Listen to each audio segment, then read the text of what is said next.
Hello! Hi అందరికీ. ఎలా ఉన్నారు? బాగున్నారా? గుడ్ మార్నింగ్ అండి. ఈరోజు మా బాబు లంచ్ బాక్స్‌కి వంకాయ పులుసు చేద్దామని అనుకుంటున్నాను. మార్నింగే లేసి నా ప్రాసెస్ నేను స్టార్ట్ చేసేసాను. 2 డేస్ స్కూల్స్ హాలిడేస్ వచ్చిన తర్వాత మళ్ళీ లేచి మార్నింగే వంట చేయాలంటే ఉంటుంది. ఇంత మార్నింగే లేచి ఇంత కష్టపడి ఇంతసేపు వంట చేస్తే వాళ్ళేమన్నా తినేది ఉంటుందా? తినేది ఉండదు, పెట్టేది ఉండదు. మన ఆనవాయి ప్రకారం మన లంచ్ బాక్స్ పెట్టాలి. పిల్లల ఆనవాయి ప్రకారం వాళ్ళు తినకుండా ఉండాలి. స్కూల్లో ఆయమ్మలు తినకపోయినా తిన్నారని చెప్పాలి. ఇంకెందుకండి ఆనవాయి తప్పించడం. నేను పెద్ద మాస్టర్ షెఫ్‌నేం కాదండి. నాకు పెద్దగా వంట ఏమీ రాదు. నాకు మ్యారేజ్ అయ్యి 7 ఇయర్స్ అవుతుంది. 7 ఇయర్స్‌లో నేను 3 ఇయర్స్ తర్వాత నేను వంట నేర్చుకున్నాను. అప్పటి వరకు మా అమ్మ వాళ్ళు, మేము ఒకే ఊర్లో ఉంటామండి. మేము రైస్ వండుకునేవాళ్ళం. మా మమ్మీ కర్రీ పంపించేది. అలా మా బాబు పుట్టిన 2 ఇయర్స్ తర్వాత నేను వంట నేర్చుకున్నాను. కొన్ని అమ్మని అడిగి, కొన్ని అక్కని అడిగి, కొన్ని యూట్యూబ్‌లో చూసి అలా వంట నేర్చుకున్నాను. మీరు వంట ఎలా నేర్చుకున్నారు? మీకు ఎవరు నేర్పించారు? మాకు కామెంట్‌లో చేసి చెప్పండి.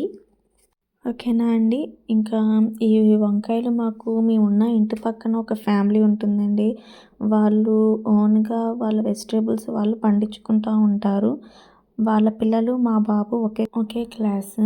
వాళ్ళు హార్వెస్టింగ్ చేస్తుంటే మాకు కొంచెం వంకాయలు ఇచ్చారు. దాన్ని ఈరోజు నేను కర్రీ చేస్తున్నాను. ఏ కర్రీ వేసి లంచ్ పెట్టినా అసలు కర్రీ రైస్ అయితే టచ్ చేయడు. అందుకని నేను కొంచెం సెపరేట్‌గా కర్డ్ రైస్ కూడా నేను పంపిస్తూ ఉంటాను. కర్డ్ రైస్ అయితే చాలా ఇష్టంగా తింటాడు. స్కూల్‌కి ఓన్లీ కర్డ్ రైస్ పెట్టినా ఏం బాగుంటుందని చెప్పి కొంచెం అన్నా కర్రీ రైస్ నేను పెడతా ఉంటాను. కొంచెం ఇష్టంగా తినే కర్రీ ఏదన్నా ఉంది అంటే అది పప్పు. పప్పు ఒకటే కొంచెం ఇష్టంగా తింటాడు. నేను యూట్యూబ్‌కి కొత్త అండి. నాకు అంతగా యూట్యూబ్ గురించి అంతగా తెలీదు. కానీ కొత్త. కానీ నన్ను ఇప్పటి వరకు నాకు ఇలా సపోర్ట్ చేశారన్నందుకు చాలా థ్యాంక్స్ అండి.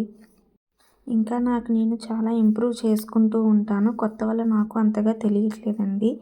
నా నా వీడియో కనుక మీకు నచ్చినట్లయితే షేర్ చేయండి, కామెంట్ చేయండి, లైక్ చేయండి, సబ్స్క్రైబ్ చేయండి. థ్యాంక్ యూ ఫర్ వాచింగ్ అండి. Bye bye.